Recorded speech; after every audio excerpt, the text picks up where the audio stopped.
Salutations les amis, comment allez-vous? Alors aujourd'hui on va détailler des petites news, donc l'assurance chômage, réforme de l'assurance chômage, donc c'est catastrophique, on va voir ça ensemble, c'est parti. Donc on a une première vidéo de assurance chômage, quand on réforme l'assurance chômage, c'est pour faire baisser le chômage, et pas pour question de budgétaire. D'abord, affirme Clément Beaune. Ok, donc on va regarder ce qu'ils ont à nous dire. Gabriel Attal, c'est de trouver évidemment de nouvelles ressources, ou en tout cas de faire des économies. Est-ce que pour trouver de nouvelles ressources, il ne faudrait pas tout simplement aller chercher l'argent là où il est, à savoir taxer peut-être les plus riches? Ça, c'est plus compliqué que de toucher aux chômeurs. Oh, faut pas caricaturer les choses, mais D'accord, le mec balaye du revers de la main. Faut pas caricaturer les choses. Bon, laisse-moi parler. pour revenir là-dessus, les questions d'indemnisation du chômage, les questions d'assurance chômage, c'est pas des questions budgétaires d'abord, c'est des questions de réforme économique. C'est un peu Et c'est comme des ça que questions. c'est présenté.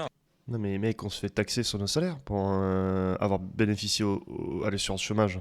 C'est quelque chose qui fait en sorte que si tu perds ton emploi, bah, tu sois pas dans la précarité, c'est pour ça que tu cotises.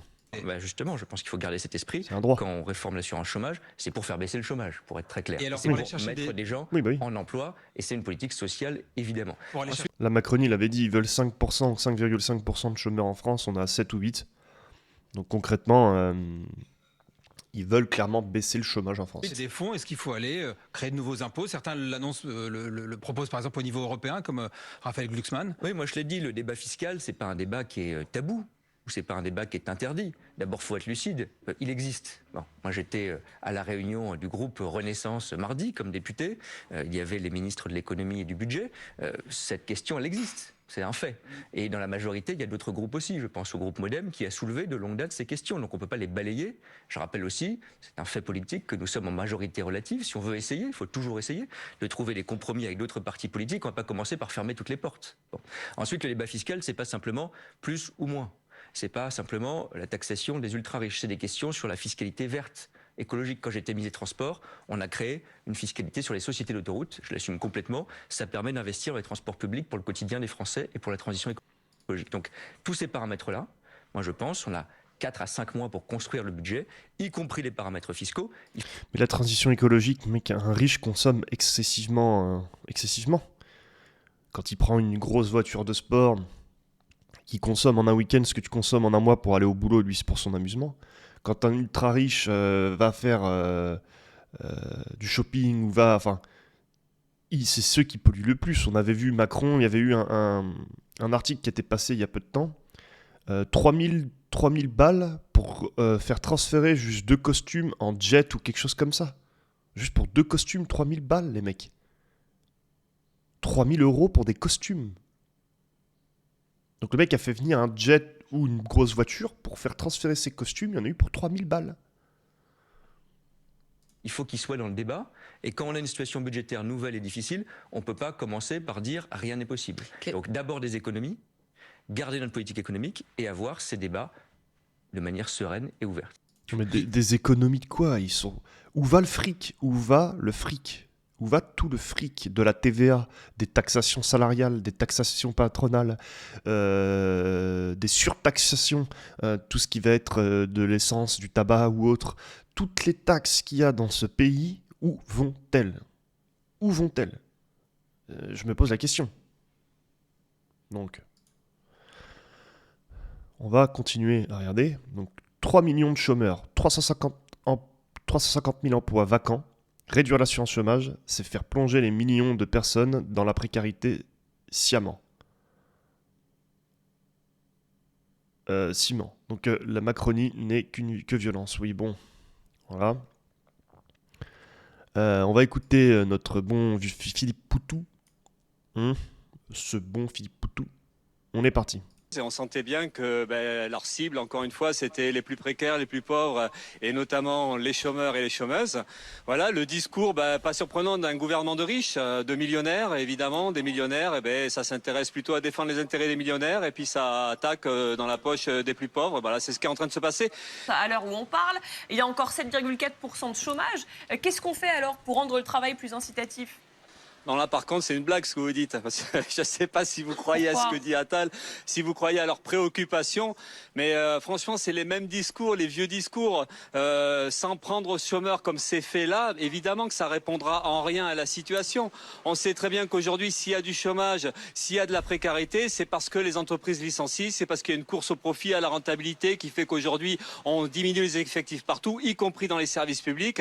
Donc la réponse aujourd'hui, ça serait même une politique inverse à celle qui se fait. Ça sert à rien de reprendre les mêmes vieilles idées à la con, dont on sait très bien que ça va contribuer à appauvrir toujours les mêmes et enrichir toujours les mêmes. Donc en fait, il faudrait discuter d'une politique inverse. Alors qu'en fait, c'est flagrant pour tout le monde en réalité. C'est que l'argent, il est dans la poche des millionnaires, dans la poche des milliardaires, dans la poche des entreprises du CAC 40, dans les dividendes des actionnaires. Alors, vous et c'est avez là vu qu'il d'ailleurs faudrait un prendre l'argent. sujet. C'est là qu'il faudrait redistribuer.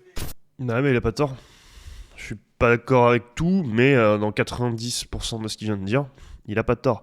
Gabriel Attal annonce une énième réforme de l'assurance chômage, la troisième depuis 2019, alors même que les précédentes ne sont pas évaluées lors de son interview. Il a surtout énuméré un nombre considérable de mensonges que l'on va déconstruire. Notre pays connaîtra une dette abyssale dont nos dirigeants sont pétris d'idées. Diminuer l'assurance chômage, augmenter la TVA ou les impôts. En outre, il faut continuer à aider le pianobit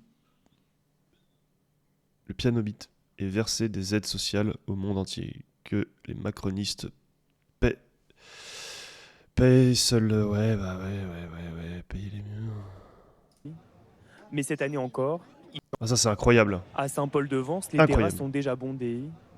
Mais cette année encore, il manque de saisonniers. Ça ne fonctionne pas comme avant nous. On voulait travailler, on voulait faire des sous. On n'avait pas peur de faire 15 heures par jour. Là, le problème, c'est que même en leur proposant 8 heures avec un salaire quand même assez élevé, avec 2 jours de congé par semaine, ils sont un peu mous, on va dire. Chaque été ici, l'équipe passe de 11 à 19 personnes. Mais avec le manque de vocation, recruter est devenu mission impossible. Avant, tous les débuts de saison, j'avais une bonne pile de CV où je pouvais faire mon choix. Et de moins en moins, j'ai des gens qui viennent poser des CV. C'est de plus en plus rare. Mais alors, où sont passés tous les saisonniers? Peut-être dans cette école de Nice. Les candidats sont nombreux, comme Sophie, 25 ans de métier derrière elle. Il y a eu le déclic Covid en fait. Enfin voilà, c'est chronophage la restauration, ça vous prend tout votre temps et ça vous prend toute votre énergie. Donc le peu de temps que vous avez de disponible dans vos jours de repos, en fait vous êtes lessivé. Enfin c'est vraiment très compliqué. Comme Sophie, les candidats issus de la restauration sous-payé. sont particulièrement appréciés par les formateurs. On cherche des gens qui aiment aller vers l'autre, qui aiment être curieux et persévérants. Et c'est des profils qu'on retrouve souvent dans les secteurs de l'hôtellerie-restauration. Selon l'Union des métiers et des industries de l'hôtellerie, il manquerait à ce stade 200 000 personnes pour faire tourner cafés, restaurants et hôtels cet été. Ouais, bah les restaurations, ça pue du cul, hein, on va pas se mentir, il n'y a plus personne qui veut faire ce taf de merde. Taf de merde, je m'entends par rapport à ce qui rémunère, par rapport à ce qu'il implique en temps, par rapport à ce qui... puis là, il parle des serveurs, je vous parle même pas de ceux qui font de la plonge ou autre, parce que alors là, c'est pas la peine. Ah oui, par contre, ils ont eu de l'argent pour refaire le logo, renommer France Travail, qui était Pôle emploi, que tout le monde connaissait. Alors en fait, pour moi, hein, quand ils renomment, quand ils refont le logo, parce que notamment, il y a énormément d'œuvres artistiques critiquant Pôle emploi, je pense notamment au rap, où de temps en temps, vous allez entendre Pôle emploi, ceci, cela, il y a énormément d'œuvres en général. Et en fait, ça permet de casser, comme ça, quand une nouvelle génération va arriver, une deuxième génération, et qu'ils écouteront, qu'ils ne sauront pas de quoi parlent ces œuvres ou autres. Donc ça permet de dissiper, en fin de compte, pour moi, hein, et puis de dépenser un peu de fric pour dire, regardez, on fait quand même certaines choses, on fait de l'évolution quand même, regardez, on ne fait pas rien. Voilà, on a renommé France Travail. C'est mais Attal, le gouvernement là, il est catastrophique. Chômage. Il y a 6 mois, l'administration jugeait peu opportun de durcir les règles. Vous n'avez pas lu ma note disant que cela risque de précariser davantage encore les plus fragiles. Oh, c'est trop mignon. Même après 7 ans de pouvoir, il y a encore des gens qui pensent que j'appauvris les pauvres sans le faire exprès. Ah, oui, bah oui. Macron fait exprès d'appauvrir. Macron va chercher le pognon dans vos poches. Il y a 3 grandes familles de paramètres possibles. Vous avez la durée d'indemnisation. Vous voulez la réduire? Aujourd'hui, vous pouvez être indemnisé au chômage. Moi, je peux plus. Ça me fatigue de voir leur gueule, ça me fatigue de... Vous me direz, je m'inflige ça, oui, c'est moi qui décide, oui, c'est clair, mais c'est compliqué. Jusqu'à 18 mois. C'est plus que dans beaucoup de pays. J'entends aussi beaucoup de Français qui me disent, de chefs d'entreprise, de patrons de PME, d'artisans, de commerçants qui n'arrivent pas à recruter, qui me disent c'est pas suffisamment incitatif. Et par ailleurs, l'objectif, c'est de permettre aux bénéficiaires de retrouver un emploi. On voit qu'après 1 an, il y a beaucoup moins de reprises d'emploi, c'est beaucoup moins efficace. Donc une des 18 pistes, mois aujourd'hui, combien demain? Donc une des pistes, c'est de réduire cette durée d'indemnisation de plusieurs mois. Je ne pense pas qu'il faille que ça aille en dessous de 12 mois, parce qu'on voit qu'il y a un effet très fort dans les 12 premiers mois, mais c'est la première piste. Ensuite, dans le deuxième paramètre... Alors l'effet très fort qu'il y a dans ces 12 derniers mois, enfin les 12 premiers mois, c'est qu'en fait, ils avaient déjà fait une loi pour rendre ça dégressif. Donc vous touchiez plus longtemps, mais c'était dégressif. Du coup, quand tu arrives à 7-8 mois, tu touches plus rien. Et pour continuer à éventuellement payer ton loyer, vivre, tu vas retrouver le premier boulot de merde qui te vient. Parce qu'en fait, ton chômage ne te permet plus de survivre de base. Donc, les gens sont retournés au boulot. C'est comme le Covid, le caca vide, si vous préférez. Ça a été à coup d'épée de Damoclès. Vous n'êtes pas obligé de vous faire piquer, mais vous auriez le droit à plus rien, plus le droit d'aller dans les magasins, les machins, les trucs, les restaurants, ce que vous voulez. Et en plus de ça, votre patron sera obligé de plus vous prendre en tant que salarié. Donc vous n'avez plus de salaire. Donc en fait, tu vas clairement te faire picouser, puis tu fermes ta gueule. Vous avez le temps qu'il faut avoir travaillé pour pouvoir bénéficier du chômage. C'est 6 mois aujourd'hui. Aujourd'hui, c'est 6 mois. Mais comment ça, c'est des ultra riches au pouvoir à 35-38 ans qui n'ont rien fait, qui ont tout dans le bec, qui te parlent de personnes qui ont travaillé et cotisé pour pouvoir toucher un chômage. Je comprends pas en fait. Je comprends pas. Soit on met, c'est vraiment ça, c'est le gouvernement en même temps. Soit on met le chômage, on n'y touche pas, c'est un droit, c'est une cotisation et tu laisses, voilà. Soit tu l'arrêtes complètement et tu redonnes l'argent aux gens qui cotisent sur leur salaire. Je sais pas, il faut trouver une solution l'un ou l'autre. Mais l'entre-deux, en fait, ils font que de l'entre-deux constamment. C'est que de l'entre-deux constamment. Sur toutes les lois, regardez bien, entre guillemets, c'est toujours du constamment. 2 poids et 2 mesures. Et ils essaient toujours de filer, d'être au fil du rasoir. Il n'y a jamais réellement une loi qui dit voilà, ça ou ça. Ils avaient parlé, par exemple, à un moment donné, je vous avais fait une vidéo sur le port de l'uniforme à l'école. On n'entend plus parler. Donc, il faut aussi bien différencier les coups de marketing et les dire. Pour moi, c'est des politiciens. Soit tu agis et après tu parles. Mais parler avant d'agir, généralement, ça ne donne pas grand-chose en politique. 6 mois sur les 2 dernières années. Si vous travaillez 6 mois. À part quand il s'agit de notre pognon. 2 ans, vous avez votre indemnisation chômage. Là aussi, on peut imaginer soit de dire il faut travailler davantage sur les 24 derniers mois, ou alors dire les 6 mois, ils s'apprécient sur une durée moins longue, qui est plus 24 mois, mais qui est par exemple 18 mois. Donc ça, c'est le deuxième levier. Et le troisième levier, c'est celui du niveau d'indemnisation du chômage. Combien vous touchez quand vous êtes au chômage et comment est-ce que ça baisse en fonction du temps que vous passez au chômage pour vous Tiens, écoute, je l'avais dit juste avant. Passer au chômage pour vous inciter à reprendre un emploi. Là aussi, c'est une des pistes qui a moins ma préférence. Voilà. Ça, il l'avait déjà plus ou moins fait. Donc en fait, tu as du chômage. Au début, tu vas toucher un petit peu plus peut-être que le chômage traditionnel que certains ont connu il y a 5-10 ans. Donc tu vas toucher un peu plus, mais ça va être très dégressif. Ce qui fait qu'en fait, il y a un moment donné, au bout de 5-6 mois de ton chômage, ce que je trouve énorme, mais après les gens n'ont pas... Voilà, on ne va pas critiquer la vie des gens, les gens peuvent... C'est un droit qu'ils ont, sur lequel ils ont cotisé, donc là, c'est pas les dire. Mais le mec, au bout de 6 mois, va se retrouver à, je sais pas, moi j'ai une connerie, 700-800 balles. Tu fais plus rien en fait, ça y est, c'est fini. Tu dois rapidement de trouver le premier taf qui te vient, t'oublies les recherches de formation, toutes ces choses qui peuvent faire que tu veux préciser ta vie professionnelle, en fait, tu retournes vite au chômage, tu vois. Et donc c'est ce qu'ils disent, c'est leur préférence, mais clairement, parce qu'en fait, compte, c'est en vrai de vrai, si vous regardez, je trouve ça extrêmement vicieux. C'est extrêmement vicieux. C'est comme pour le caca vide. C'est extrêmement vicieux. On est sur quelque chose d'extrêmement vicieux, pour moi. C'est de la manipulation, c'est du en même temps, c'est de la magouille. Ils arrivent à dire, attends, si on les met au pied du mur, sans les obliger à faire quelque chose, on va leur dire, voilà, vous disposez, mais ça va être comme ça que ça va se passer. Et ce comme ça qui va se passer va faire en sorte que vous allez être obligés de faire ce qu'ils veulent indirectement. En fait, en gros, ils veulent que vous retourniez tous dans des boulots, voire des boulots de merde. Ils taxent toujours autant les patrons, ils taxent toujours autant les salariés, il y a toujours autant de TVA, mais ils veulent que vous retourniez très vite. Parce que Macron avait dit, je veux un chômage à la fin de son quinquennat de 5,5. Et il veut pouvoir arriver plus tard à la Sarkozy ou à la Hollande et dire, moi, en France, j'ai fait baisser le chômage. J'ai réussi. Là où tout le monde n'a pas réussi.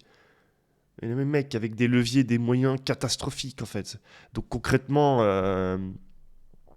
Et les gens vont tourner dans le panneau et dire, ah oui, c'est vrai, hein, quand même, Macron, il a quand même bien fait baisser le chômage. Hein. C'est vrai que, bon, il a quand même fait certaines choses qui étaient bien. Une des pistes qui a moins ma préférence que les deux précédentes. Mais comment ce mec-là peut parler de chômage? Il sort d'un chapeau de magicien et il a été dans des écoles complètement à je sais pas combien de milliers d'euros. Il a jamais galéré, tenu une pelle de sa vie. Le mec est hors sol et il vient te parler d'allocations que les travailleurs ont parce qu'ils cotisent et qu'on leur prend sur leur salaire, en fait. Et tu t'es là en train de dire, bon, j'ai ma préférence quand même. Oh, c'est catastrophique.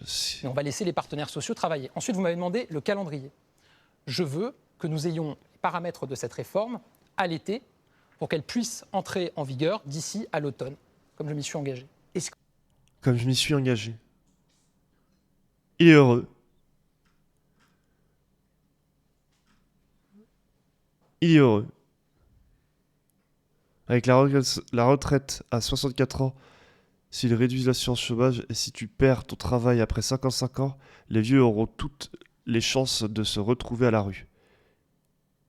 Ils disent bon courage déjà pour arriver à 62 ans. Maintenant, ça sera bon courage pour survivre jusqu'à 64.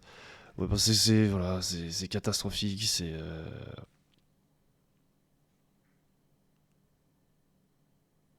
Voilà. Bon, bah voilà, petite news à la cool. Donc, voilà. On va vous prendre toujours votre salaire. On va prendre toujours autant de cotisations. Faut savoir, des retraités qui à l'heure actuelle sont mieux payés que les actifs. On vous prend des cotisations pour des personnes qui viennent d'autres pays et qui fuient la guerre, certes, mais la plupart, ça va être économique. La plupart, ça va être idéologique. La plupart, ils fuient leur pays parce que... Et il y a des émissions, il y a tout ce qu'il faut pour regarder. Vous verrez qu'ils fuient leur pays parce qu'ils ont des renseignements comme quoi ici, c'est les bisounours. On prend votre pognon à foison. On voit toujours pas à quoi il sert. Eux, ils font toujours leur théâtre et leur mascarade. Et là, on retouche encore une fois de plus à quelque chose qui est quand même un droit. C'est l'assurance chômage pour lequel vous cotisez quand vous travaillez. C'était Bandzito. Ciao.